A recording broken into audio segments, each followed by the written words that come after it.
Well, that was anticlimactic. I hit the wrong bloody button, I suppose. Well, I've only been doing this for how long? Welcome, everybody, to Rewatchers Council. Snark here. Joined, thankfully, someone who actually gets it. Brennen Mars with me. Brennen, how you doing, pal? Good, good, good. Okay, very good. We're right at the end here. Episode 21 of season 2, just the second last. I wish there was a word for that. I'll never know. Now, original air date for Through the Looking Glass, May 15th of 2001. Written and directed, mind you, by Tim Minear. It's the first time that he's done both since Darla. The last episode he wrote was Epiphany. Now, we got a couple guest star alerts for you. First off, Tom McCloyster is going to be Lorne's lovely, you know, long-suffering mother in this. He's had roles in Twins and Midnight Run. TV, he was in, like, basically had a part in everything that Ferris ever watched. NCIS, JAG, ER, Bones. There you go. He teams up with Boreanaz again in Bones. But I know him best as Ike, who's Al's buddy and member in good standing of No Ma'am on Married with Children. Uh-huh. Mark Lutz is the guy who plays the Groosalugg. Didn't know until I looked up some stuff on him this past week. He's a Canadian. There you go. He's a fellow Canadian. Oh Um, no. did some guest starring on some very Canadian-made shows like Due South, Nikita. I don't know if you ever knew that they did a television series Yes, version of I remember it. Yes. La Femme Nikita up here. He also did Relic Hunter, which is a Tia Carrera kind of, if Tia Carrera was Indiana Jones kind of thing. That was Ah. filmed up in Toronto. And after he's on Angel here, he gets parts on ER and Friends. Of all things, he does pretty good for himself there.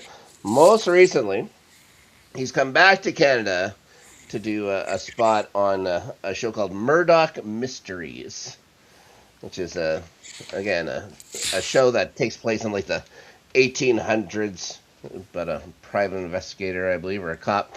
I never watched it. My dad, before he started, you know, he was a fan of the Murdoch Mysteries for whatever reason. Uh, Canadian television is only, you know what I mean. For every Trailer Park Boys, you got a King of Kensington. If you know that reference, guys, then there you go. Now, off to the show here.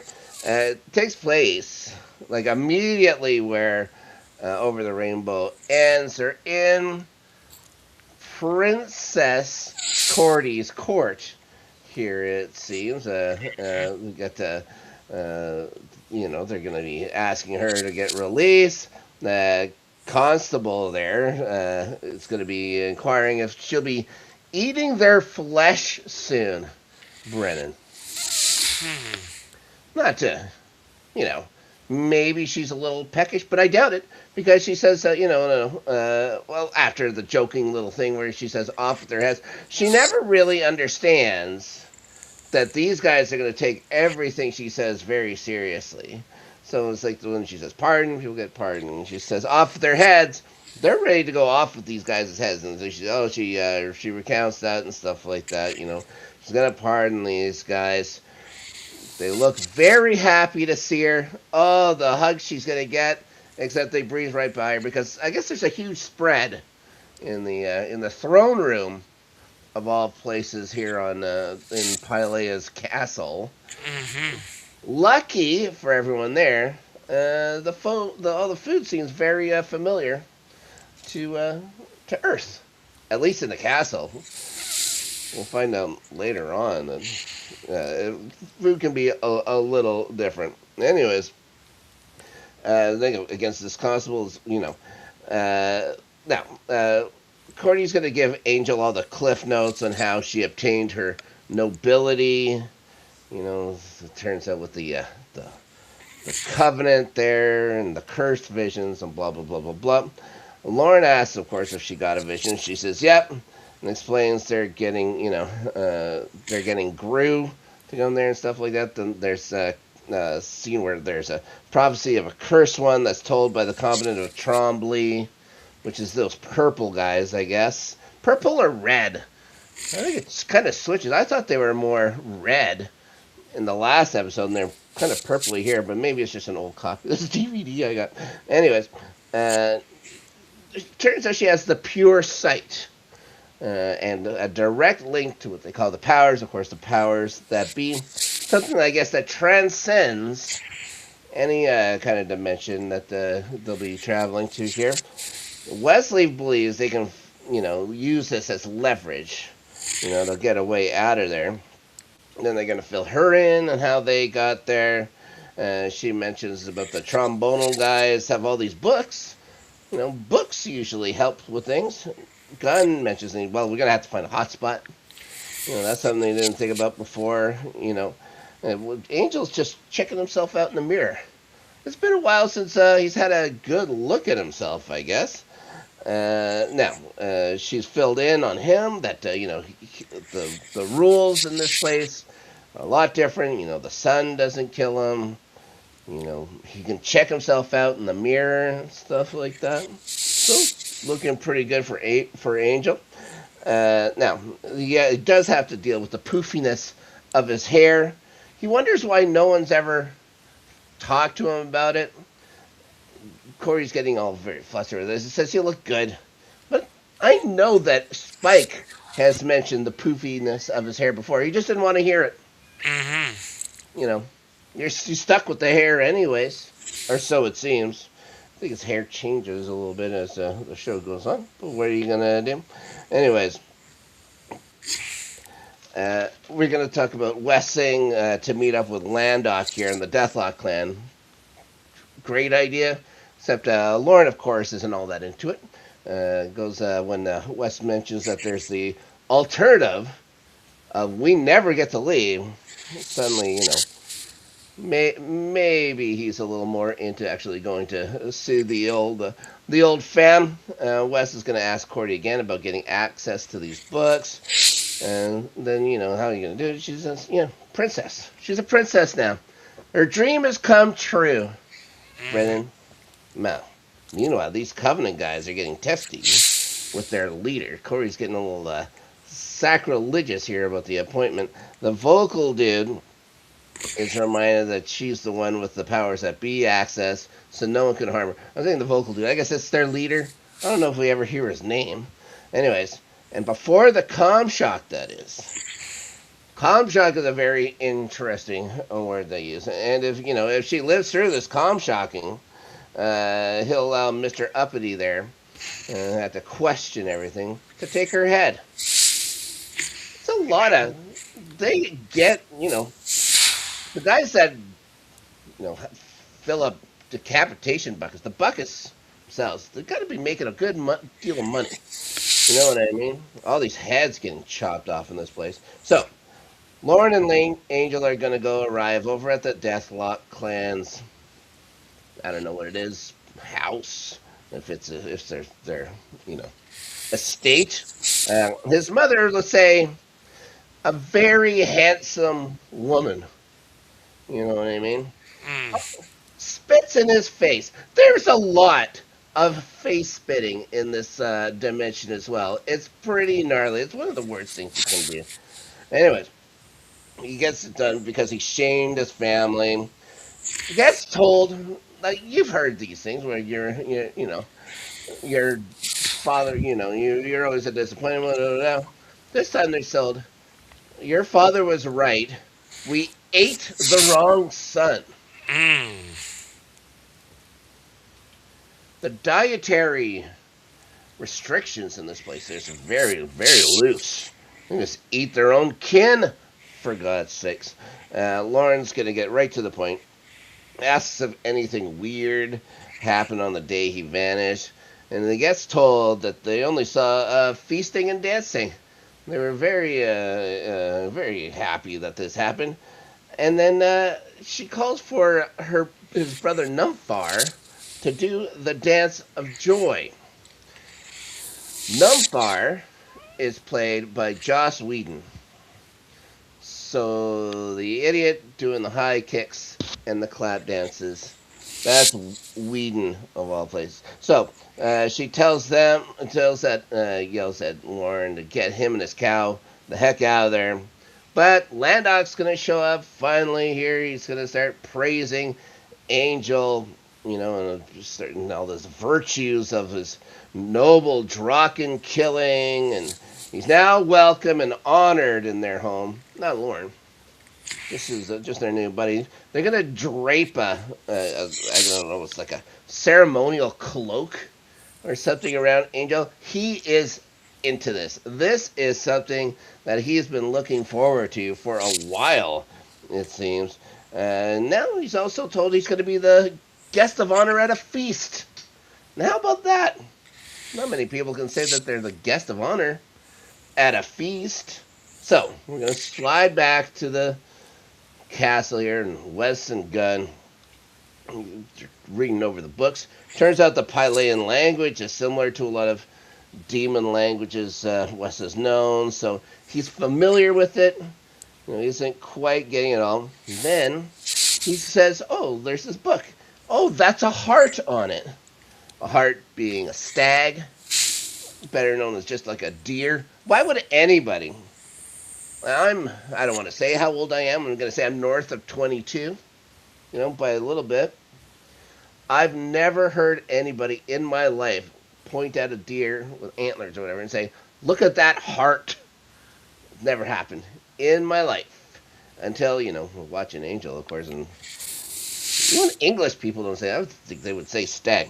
Anyways, it becomes clear that Gunn has all these books or whatever. All these books are going to have animals on it. Wes then discovers these books are trionic, meaning you need 3 different books to read it. They just wanted to make life difficult for readers. That's why they're probably they're very well educated over there in Pylea. You need to have the whole the trilogy to understand one story. Anyways, Cordy's bored until, of course, Wes is going to say that he's found a passage on the cursed one, i.e. her, and this thing called Comshuck. Something should be doing with a Groosalugg.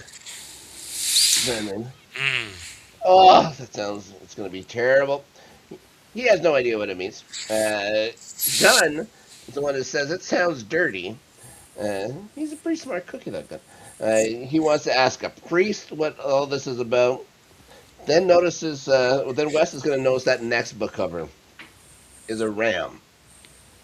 And the third one is a wolf.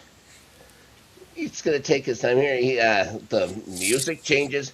He has a concerned look on his face. He's going to switch the orders of the books around. Wolf, ram, and heart. Now he's thinking, okay, maybe these priests aren't really on the up and up here. So we're going to go back to the Deathlock clan. Lorne's having a drink far away from where Angel is regaling all his kin with the story of when he cut off Lindsay, the lawyer beast's hand. Then he's just motioning, trying to get Angel's attention here, for God's sakes. Tells him it's time to go. We got to get to this palace here. Angel's a little upset by this. He is loving talking war stories and stuff like that. He's loving, being out in the sun, being a hero, a champion. There's he's also enjoying it without any of the morality part to it as well. Deathlock wants a story about how the limb-separating sorcerer came around and stuff like that. One of the more dumb episodes in season 1, I would say, but to each their own. But the Bacchanal has started, Brennen.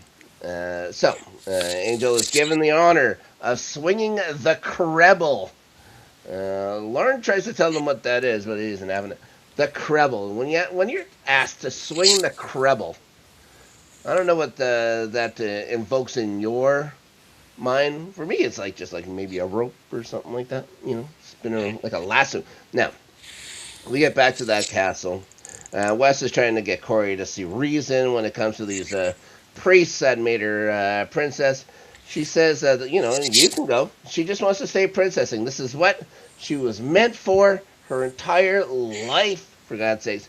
Wes is going to remind her, there's comm shock involved with this in a Groosalugg of all things. She'd rather that than shovel the crap that she was doing in the last episode. Then these Covenant guys arrive. Gunn is going to ask for details, on the Groosalugg. Wesley lies and says that Cordy had a vision of it. They're told it's been summoned from the scum pits of Ur, which sounds pretty romantic, you know what I mean? And people are anxious for all this cum shucking to happen, which she's told is, of course, a mating ritual, proving Gunn right. It's not going to be the last time he gets proved right either. Cordy pretends she's looking forward to it. She's going to try and get out of there, but it's told, no, you got to stay.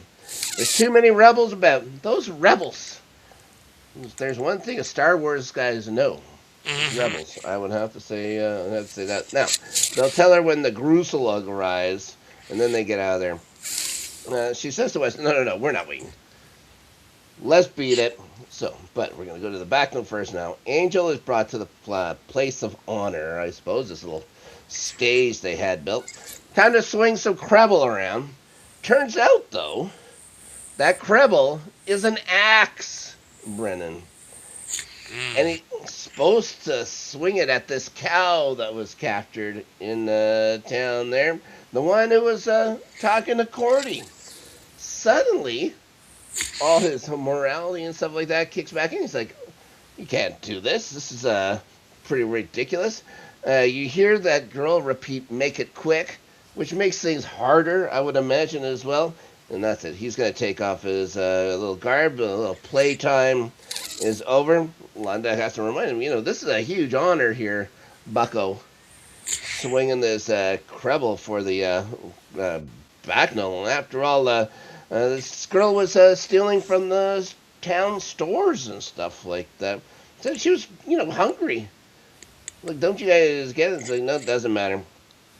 It does. So he's going to grab the girl who wants to run off.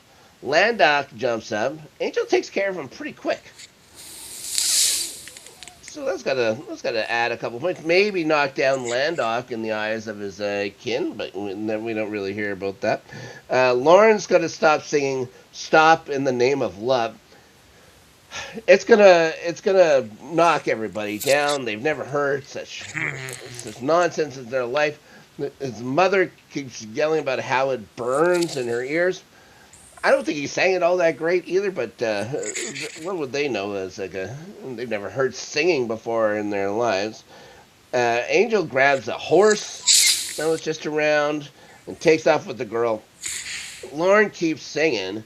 Meanwhile, there's another guards that are coming on like this cart or a chariot or something like that. One bludgeons him in the stomach. Lorne does not have a good go of it here in Pylea. I do not blame him 1 second for never wanting to sit back and set foot back in this place. So, back at the castle again. They're going to bounce around quite a bit. Giving everybody some equal time, I suppose. West Gunn and a treasure-laden Cordy. If she's leaving this castle, she's going to make some profit. You know what I mean? Mm-hmm. She's going to make a couple bucks. I don't know where she's supposed to sell this stuff. But she'll think of that later. Anyways, she'd also prefer if she doesn't get impregnated with Demon Spawn again for once. That would be nice, yes. It's a legitimate concern. This has happened to her too many times. No, they're going to find a hatch in the middle of the floor, where a hatch like this would usually be, leading to the sewers. That has got to be probably the least liked hallway in that castle. I imagine it does It would have a peculiar aroma. You know what I mean? Like Mm-hmm. candles and matches just aren't gonna mask it after a while. Um, so now Cordy believes that the Groosalugg is a fine option. You know, compared to Shawshanking her way out of there. A few moments with the Groosalugg it doesn't seem so bad. West just tells her to hold her breath. I don't think that's I don't think that's the problem. I don't think that's the problem at all. Anyways, gun goes. Cordy tells West to go next. She'll be behind him, but before she drops down, that Covenant leader guy arrives. He notices all the booty that she's been carrying. Says she's gonna have it appraised. Let's, some quick thinking by Cordy. Oh, yes. I don't think anybody's ever appraised anything at that castle before. I'm pretty sure they've never had appraisers possibly in that land, but they didn't question it too much. She's just told the Groosalugg it's on its way there. Doesn't seem thrilled, Cordy, by this. She seems less than happy, I would imagine, about this Groosalugg coming. Now we see Gunn and Wes have made it outside. They seem perfectly clean-ish, considering, you know what I mean? Considering what they just had to go through. Of course, it's a different dimension. Maybe all things are different, all things whatsoever. So they got to go find Angel. They must have also decided real quick that Cordy wasn't like they were. There was no concern here at all. They dropped into this thing. Cordy isn't there. They must have just said, "Oh, wait, she just stayed." They have no problem with that. Time to go get Angel. She'll be in the castle. Speaking of Angel, he and the girl find a spot and let that horse go free for whatever reason. They say because it's going to be easier for them to track it if they're on the horse and if they're on foot. She grabs, she grabs her head and starts saying how the handsome man saved her from the monsters and runs off. Doesn't run too far when he finds like a rock formation in the middle of a field. It turns out to be a little cave. Mm-hmm. How did people not notice this thing before? This must have been, I would imagine, if there was a cave in the middle of a field in the middle of nowhere, people know about it. You know what I mean? Does that make any sense? Yep. All right. Turns out it's her place. So very good timing by Angel to stop and get up just meters from where she's been staying. He tells her not to be afraid. He's not going to hurt her. Then he sees his reflection and again in a puddle. He smiles. He's getting that narcissist a little bit to him. He's really enjoying when he gets to see a mirror. You know what I mean? Much like me, but at the exact opposite. I see myself and I shriek in horror. For God's sake. Anyways. Yeah, you look alright. Oh, don't get me started. I was trolling. You know what I mean? So, she doesn't think that Angel's real, or maybe she's not real. She believes that possibly the Krebels actually did its job at the Bach now. He asks what she's writing. She says it's something from this dream she had. Angel's, being snoopy.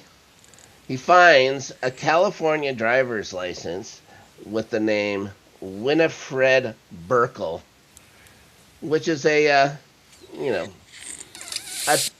that's a tough handle for a lady to have, Winifred Burkle. But now he understands that she's the girl that Cordy saw in her vision.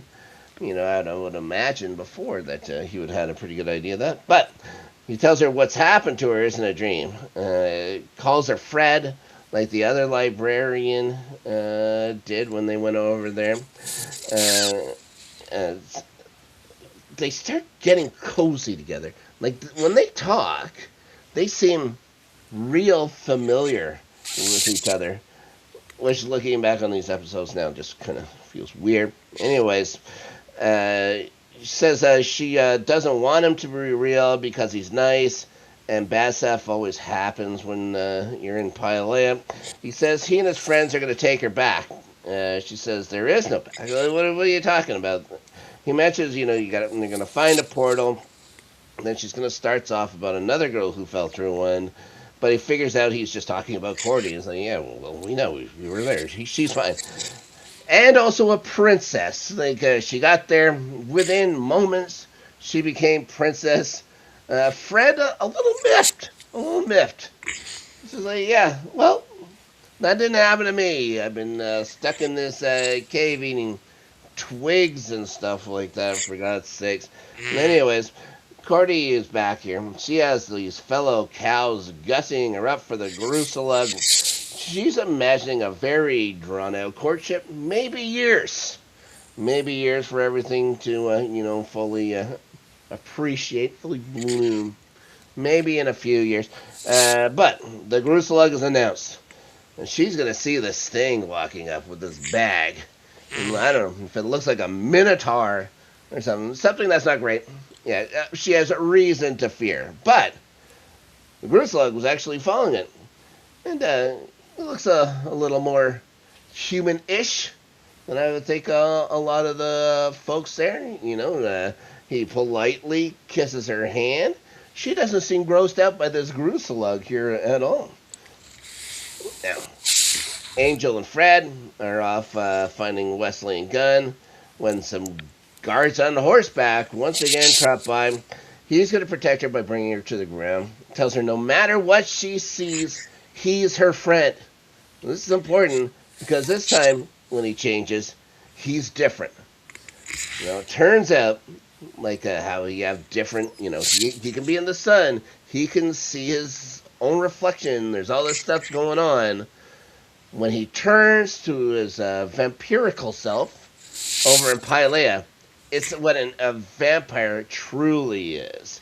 Like a vampire is something that, just uses the body's host. A demon that uses the body you killed as a host. This is what the vampire in Angel Land is supposed to truly look like. And maybe he's a little more feral when he's this vampire as well, because he starts fighting these guards, and he tears one of their legs off. I've always made the joke, you get mad at somebody, you tear off their leg and beat them over the head with the wet end. He could have actually done it. He would have done it. Ridiculous. Anyways, Angel goes to Fred after all this carnage has gone on. He's calmer when he's over there. He seems caring about her. Sniffs her. He has a viscera in his mouth while he's doing this. His teeth. But something distracts the poor guy, and he gets out of there. Back to the castle. More back and forth. So, Bruce gonna tell Cordy how his people saw him as a beast. She doesn't see it, to be fair. He finds her benevolent for excusing his many flaws, like regular human stuff. She really doesn't mind. Turns out, this poor fella was stricken with cow blood in his veins. And when she says, yeah, me too, he tells her, no, you're beyond all this. You are transcendent. This is like every word that Cordy's ever wanted to hear someone say to her in her entire life. This is all happening. Also, unfortunately, he's only biologically equipped to mate with cows. Which, if he was here on Earth, would be of great concern. But over in Pylea, it's a whole different meaning, so it's fine. At least she thinks. Anyway, she's like, yeah, she's okay with that, they've each had parental issues, it turns out. Cordy's, of course, was more economical, I suppose. Dad was a tax cheat. Her money was taken away. You know what I mean? She jokingly says, get out again. Everybody gets out. But this time she lets it go, except, maybe this Groosalugg dude can stick around or whatever at the time. Now, he could, he looked for a permanent, he tells her he looked for a permanent way out. It's so embarrassing to be like this. He's looking for a way out. He decided, well, he's just gonna enter every contest he could, and eventually someone's gonna kill him. It's like suicide by cop, basically over there on Pylea. But turns out he's a good scrapper. All he did was beat everybody, which was how he ends up getting the name from these Covenant guys. Groosalugg, meaning the brave and undefeated. Okay. If they know that's what it means, why just call him that instead of Groosalugg? Anyways, Cordy's impressed, but they're interrupted by that pesky constable again. He has news of what happened at the Bocknall disturbance. Comes in with Lorne in chains once again. Asks what the punishment is for him. She says, "Don't worry about it. I'm going to handle it." Tells the guard to execute him. Lord freaks out. Cordy then pardons him. Cordy pardons him, has him released. Lorne forgets all this very fast. He's like, "Oh, and look at you. Look at you." She's all of a sudden very impressed with the Groosalugg as well. She says she'll get back to him here, you know what I mean? Lorne asks about Wes and Gunn, and she just says, "Oh, they're probably fine." They just went, skinny, for a nice little swim in a Fessus filled, little stream. But what are you gonna do? Anyways, turns out those two boys are lost, and Wes feels something's hunting them. Indeed, it is Angel. Now, I've got to say, Angel with this green face and stuff like that, and the more, demonic, primitive-looking vampire face, it actually makes him look smaller. Or maybe like it's the stunt guy they got to play him just looks smaller as compared to Boreanaz. But I think with that big head, just makes his body look smaller. I don't know if you noticed that as well, but I just kind of felt it was weird. Anyways, Wes doesn't even recognize him. Never mind, he's just wearing Angel's clothes. On Pylea, you'd imagine nobody else is wearing human-style stuff. He doesn't notice it's Angel until, he has Wes on the ground. He knows Angel's harp tattoo on his back. He's like, hey, that's Angel. Anyways, there's going to have lots of weird slow-mo scenes in this one. Like you see it before with the fights with the Backnell, or when he was with the guards and stuff like that. In slow-mo scenes here with Fred. Yeah. Then Fred just comes by with puts her hand in this bag, and this bag's full of blood, which is gross, and just sticks her hand up in the air like it's the Breakfast Club or something like that, holds it high. This is going to make Angel turn around and start following her. And instead of Wes and Gunn immediately following her to see, make sure that this girl's okay, they're going to say, "Oh, you got to scratch here, Gunn. Let's tend to this first. Never mind, let's human cow has some kind of connection with Angel. Let's deal with this scratch." Wes explains why Angel, automatically, Wesley knows exactly what's going on. He's saying, well, Angel probably has trouble deducing, with finding some balance here on Pylea. Wes finally decides to help him, but they get converged on by a gang of cows. Fellow humans have now converged. These guys are having a rough go. This hasn't been a banner day for them, but I'd rather get kidnapped than swim through another sewer. I can tell you that. So, Fred, turns out, has brought Angel back to her cave.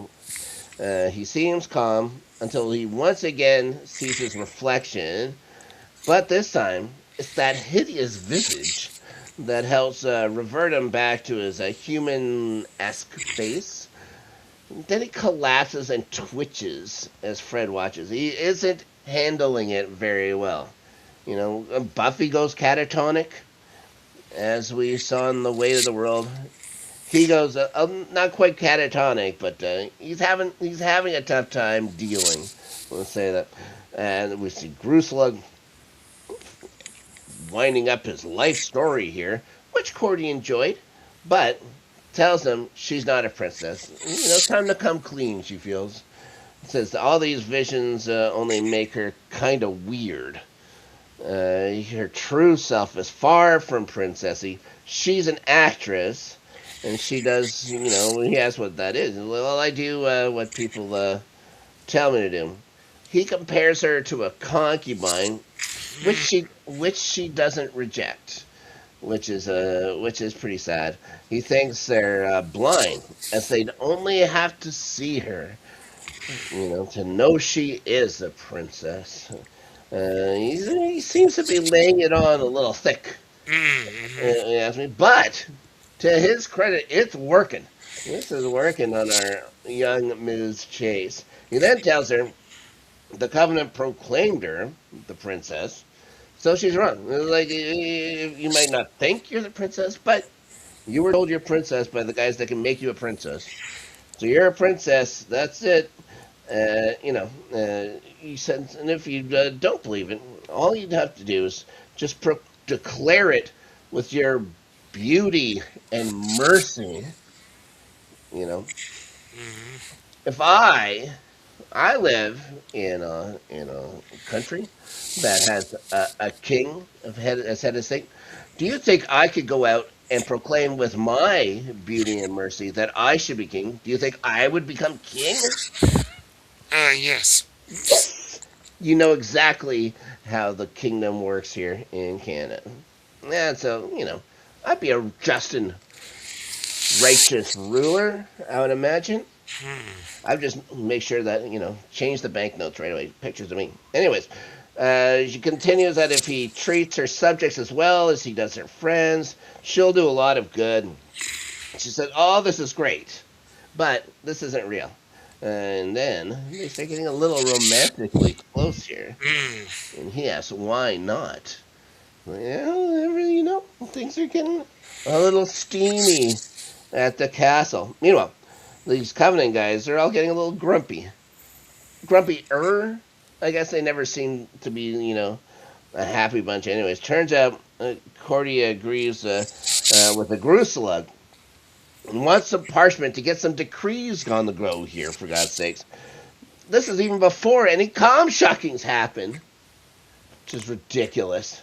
So they decide, well, she wants a message. We're going to send a message to our new princess here. Back over with Wesley and Gunn now, and the humans that took him. One is going to suggest doing a suicide-style mission of storming the castle. Quickly rejected, probably smart. Wes offers to help, denies he's a spy cow, then mentions that they're all buddies with the princess. Gunn, of course, is the one who said, "Don't mention this. Do not mention that we're friends. We're recording." They're going to laugh at him. Then he describes, where they can find an image of the three of them together. He, primitively describes what a wallet is, for God's sakes. And then they pull out a picture. It's Gunn, Cordelia, and Wes. Couple of things. One, how would these people have seen Cordelia before? I don't understand this part at all.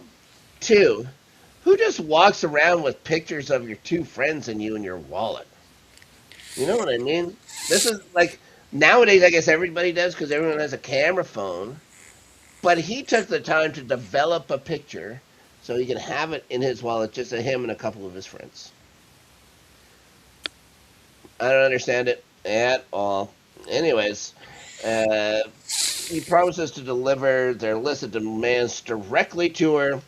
They agree. Oh, this is all a very good idea.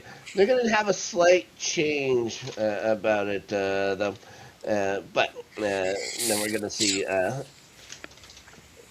They're going to write down these demands of theirs on this parchment.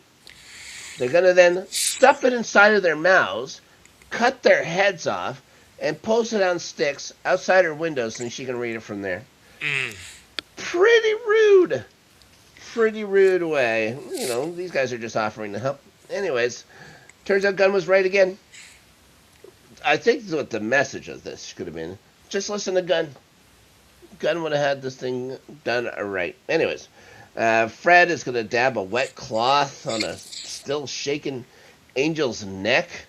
For God's sake. He's afraid of what Wes and Gunn think of him after seeing his true image. Says he can't go back. Fred offers him, well, you can just stay here. It's a lovely cave. You know what I mean? Maybe not everything is the same over in Pylea. You know, calm shucking wise. So Cordelia and Gru are motoring through decrees, including banning polyester. Even though it hasn't even been invented over there yet, she just wants to get rid of it. I don't know if that would be one of the top things in my head, but I guess in a Cordelia Chase world or whatever, sure. Also freeing slaves, that is also very important. Maybe not as important, I guess, to her as the whole polyester bit. Now, we're going to have these Covenant guys enter the room. Carrying a nice little serving platter. Must be dinner time. Groosalugg is ordered out by them. Rather rudely, they call him a cow. Man is the brave and always victorious, or whatever you just call it, for God's sakes. But anyways, Cordelia sticks up for him, but the head priest guy and says he's called the brave and undefeated only because he says so, which is an odd thing. I think everyone else was calling him Groosalugg as well. She's surprised that Groosalugg left, though. He's told then that he understands how things go here. He's had some time. He's spent his entire life, you would imagine, in Pylea. She says that things are about to change. Priest there isn't so sure about all this. She shows him a proclamation, which he discards. Says the powers may have placed their gifts in her, but she has no authority. You're only a tool of the Covenant, and she'll do exactly what you're going to be told. And I mean everything. Calm, shock, and all. That tells her, she's going to keep talking as Cordelia does. She's told to shut her cow mouth. This Cordelia Chase being treated this way. She sticks up for herself. She says, pardon me. And he says, pardon? Says that she's done enough pardoning around there. Then they lift that cloche. And they see Lorne's severed head. Brennen. So, that's how this one is. Next is the season finale. I don't know, will anybody survive Pylea? There's only one way to find out. Go watch. There's no place like Plurtzglurb. A place that just rolls off the tongue. And we'll be talking about it next time. The season finale of Angel. This season seems to fly by. I really like this season. I really like all the Pylea stuff too. Brennen, thank you so much for joining me here, bud. Why don't you tell people what's up with you when it comes to the good old internet? You can find me on Bluesky, Bluesky.social. Threads and Instagram at Brennen Blue. Apple Podcast, Spotify, and YouTube at Page Turners They Were Not. Fantastic. Thanks, buddy. As for me, we're going to be back next week on Rewatchers Council with the season finales of both Buffy and Angel. Of course, we talked about There's No Place Like Plurtzglurb. Next week on Buffy, Thursdays on Rewatchers Council, live at the same time, 5 o'clock Central. The Gift, an absolute classic, and so much to talk about that, and then afterwards so much to talk about it as well.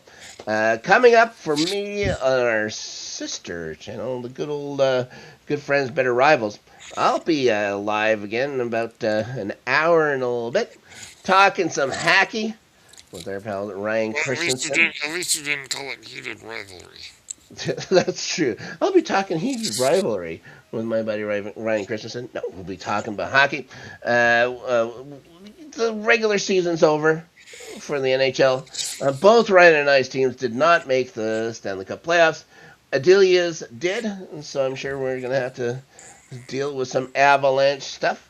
And we'll be going through all of the matchups in the first round, plus some of the news that happened as the season ended, going into the Stanley Cup playoffs. Can't wait to talk about that. And then, of course, Tuesday we'll be back with starting 11, Adelia and I talking about the English Premier League right here on the good old Let's Get Ready Network. Guys, thank you so much for joining us.